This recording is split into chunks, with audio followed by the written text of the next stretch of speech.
Can anyone tell me what animal carries their shelter with them wherever they go? A turtle, that's right. More specifically in this case, a tortoise. So coming on out, you are meeting our pair of red-footed tortoises. Now if you said turtle or tortoise, both of those answers are technically correct, but what exactly is the difference between the two?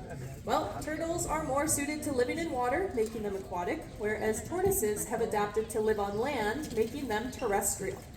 Now red-footed tortoises are native to South America and are typically a solitary species. But during the mating season or where food is abundant, they'll gather in groups. And when they do, they'll communicate using chirps, clucks, and even head movements. They like to feed on a wide variety of vegetation, including grasses, berries, fungi, flower, and succulents. Now that diet alone has a lot of ecological benefits, one of them being seed dispersal.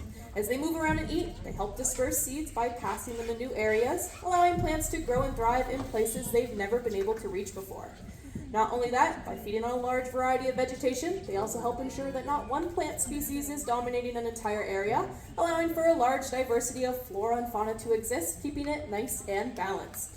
Now my favorite fact about these guys, while they're awake, they'll spend about 50% of their time wandering around looking for food, and for that other 50%, they'll spend it sitting in the exact same spot doing absolutely nothing. So if they seem a little relaxed out here today, don't worry, that's completely normal. They won't be the most energetic animals you'll meet, but they do a whole lot of important work behind the scenes, so why don't we hear it for our hard-working tortoises today? All right, you did so great with my first question that I have another one for you. We just met a reptile with a shell, but can anybody tell me the only mammal that has a shell? Starts with an A. It is an armadillo. Coming on out, you're meeting our pair of three-banded armadillos, Dora and Diego. Now I'm going to ask you guys to take a big step back and sit down in the stands there for me. If you guys want to back away from the railing, that would be great. Now you'll notice Diego racing along the front against himself, while Dora takes a more relaxed approach in the hands of our keeper. Now this tiny little species is also native to South America, and believe it or not, they are fully grown at this size. Out of roughly 20 species of armadillo found around the world, the three-banded is the only one capable of closing into a complete ball, just like Dora is demonstrating along the front there for us. Now that shell offers excellent protection, but to take shelter from unpleasant weather, hide from predators, or simply have a place to rest, these guys will use their long front claws, like the ones you may have noticed on Diego, to dig burrows underground. Now these burrows do more than just provide a safe place to rest, because while they're digging up all that soil, they're also helping to improve the soil health, which helps support plant growth. Now those same claws are also handy tools for finding food. Armadillos will use them to break into anthills and termite mounds to get to the tasty insects inside. But how do they find these insects? Well, their eyesight is not very strong, so they rely heavily on their keen sense of smell and whisker-like hairs lining their abdomen to help detect movement and navigate their surroundings. Now, considering 90% of their diet is made up of insects, through the simple act of eating for survival, they play a very important role in pest population. It looks like they've already taken themselves home, and I think Dora's done an excellent job showing off for us today, so why don't we give it up for the two of them. All right, you guys did such an amazing job answering my questions. I'm going to give you a little bit of a break, and for our next guest, we're going to turn up the cuteness factor. Coming on out, you're meeting a relative of the armadillo, Annie, our southern tamandua. Now, as Annie makes her way on out, did you guys want to take a guess at what kind of animal she is?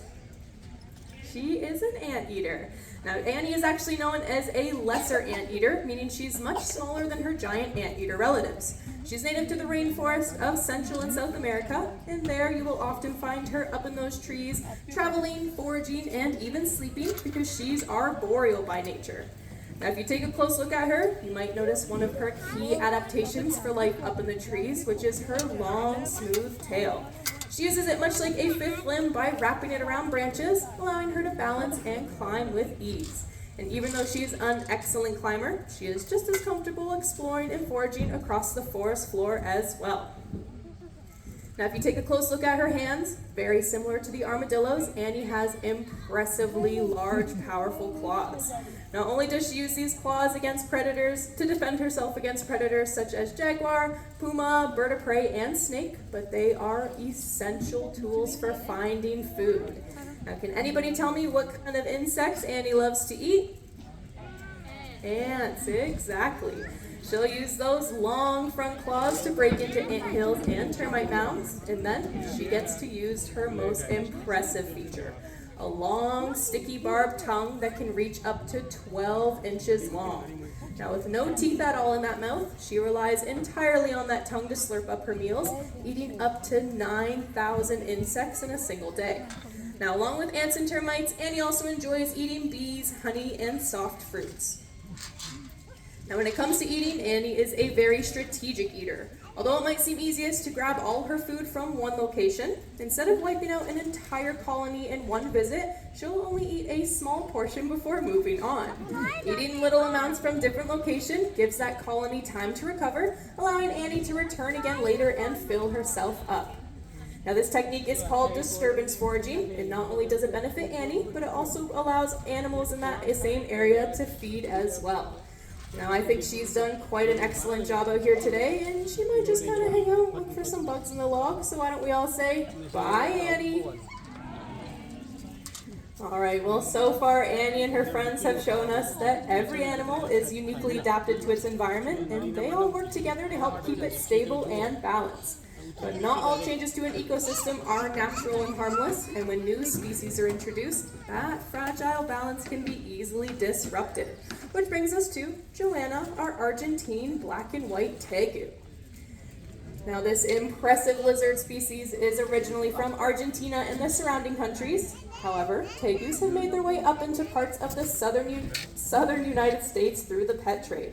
Sometimes, unfortunately, irresponsible pet owners often end up underestimating the care these animals take and end up releasing them into the wild. The problem is, tegus are incredibly adaptable and can survive in a wide variety of ecosystems. For instance, they can thrive in both wet and dry environments, and as omnivores, these guys will eat just about anything. That combination makes them very successful at life, but also potentially harmful when introduced into new areas where they don't naturally belong. In places like Florida, tegus have established growing numbers, which is creating competition with native species over food, nesting sites, and other resources. One major concern is their impact on keystone species like alligators. Tegus love to eat alligator eggs, and since alligators play such a crucial role in maintaining their population, a drop in their numbers can significantly throw off the entire environment. To make matters worse, invasive species like Joe can also introduce new diseases and parasites that native flora and fauna are not equipped to handle, adding even more pressure to an already delicate system. Now, invasive species like Joe can come in all shapes, sizes, and form, and can easily throw off the balance of an entire ecosystem, especially when us humans are at fault. But you know what? I think she's come out here and she has taught us a very important lesson today, so why don't we give Joanna a big round of applause.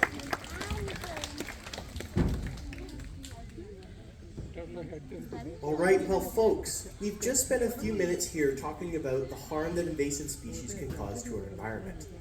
Now, that's a classic example of humans interfering with nature and having it be negative to our sensitive ecosystems. But not all interactions us humans have with animals are bad. In fact, some of them are actually really good for both us and for our environment as a whole. Now, I have a question for everyone. Who here knows what the word domestication means? Awesome. I'm sure most of you, when I say that word, picture something like a dog, maybe a cat, or even a horse or sheep. But I'm guessing you didn't first picture Muscovy ducks. Coming on out are our pair of Muscovy ducks, Ducky and Littlefoot. Now, the word domestication sounds complicated, but it's really not. Any species can become domesticated. It is just the process of selective breeding for a specific purpose. Now, in the wild, Muscovy ducks are actually a lot darker than these guys. They're typically a black with a few white spots along their feathers.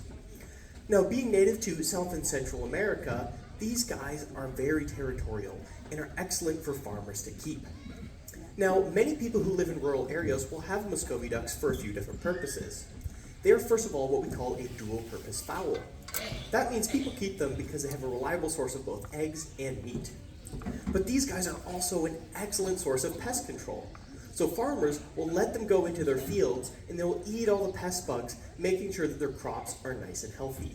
Now, this way you don't need any chemicals or pesticides You can feed them and make sure your crops are grown properly.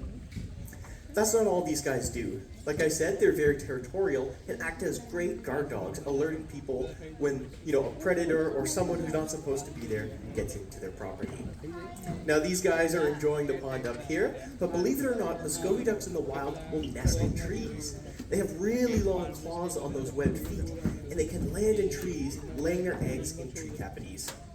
Now these guys have done a great job today showing off for us, so let's all give them a big round of applause as they enjoy the water. Alright everyone, I do have a little bit of a quick warning before we bring out our next guest, as she's not a crowd favorite. In fact, she's the second most feared animal right after spiders. Does anyone want to guess what she might be? Snake? Oh, I think I heard it, snake! That is correct. Coming on out is Daisy, one of our carpet pythons. Now, believe it or not, carpet pythons can actually get a lot larger than Daisy here. The record is about 14 feet. That's more than double my height. Now, Daisy here is only about 6.5 feet long. Now, you may be wondering, well, why are they called carpet pythons? It has to do with that coloration that you see all on her back there. Those beautiful scales act as a form of camouflage that many people think look like those old decorative carpets you might have seen around your house. Now, these guys are native to Southeast Asia, like Indonesia, as well as parts of Australia. And they are a semi-arboreal species. That means they spend a large portion of their life high up in the treetops, eating rodents, mice, and other creatures. But don't worry for our handler's sake, these are a non-venomous species. They simply are a constrictor. That means when they catch their prey, they will squeeze it with their strong muscles before consuming them. Now, they don't like the taste of us yucky humans. They much prefer something delicious like a rat, mouse, or any other kind of small animal. And while they have very flexible jaws that allow them to swallow things whole, they can only eat prey that's about as large as the widest part of their body. Now, snakes like Daisy here play a very important role in our ecosystems.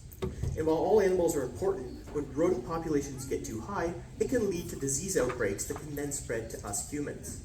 Snakes are excellent predators of rodents, and they help control the populations, preventing these outbreaks and making sure that you don't have pests all around your house. So next time you see a snake out in the wild, instead of screaming or running away, maybe thank them for all the things they do to keep us safe and healthy and free of diseases. So let's all give it up for Daisy and all the hard work she does for us. Alright everyone, well I just talked a little bit about how Daisy here loves to eat rodents. And now, despite being a rodent, our next guest is a species that Daisy here definitely would not want to eat. And that's because she's a bit too prickly. Coming on out next is Dolores, our prehensile-tailed porcupine. Now, as Dolores makes her way out here, you'll see that adorable little nose and that long prehensile tail. Now, Dolores here is certainly a crowd favorite, and it's because of that adorable little face that you see here. Now, like I said, she has a prehensile tail, and that allows her to hang her entire body weight up high in the canopies of South America. Now, this species will eat leaves, twigs, bark, fruit, and many other things high up in the forest, spreading their seeds as they poop and move throughout. This means that they're incredibly important seed dispersers, which help turn over the environment and make sure that the ecosystems are stable and replenishing year after year. Now, you may have heard or seen a North American porcupine, and those are the ones that we have here right in Ontario. They're a bit larger than Dolores, with a larger body and a much shorter tail that isn't as cool as hers. But on the other hand, the South American porcupines, like the prehensile tail, are much smaller, allowing them to maneuver through the high treetops and go between limb and limb with that long, strong tail. But we also brought Dolores out here to talk about some of the most common myths surrounding porcupines.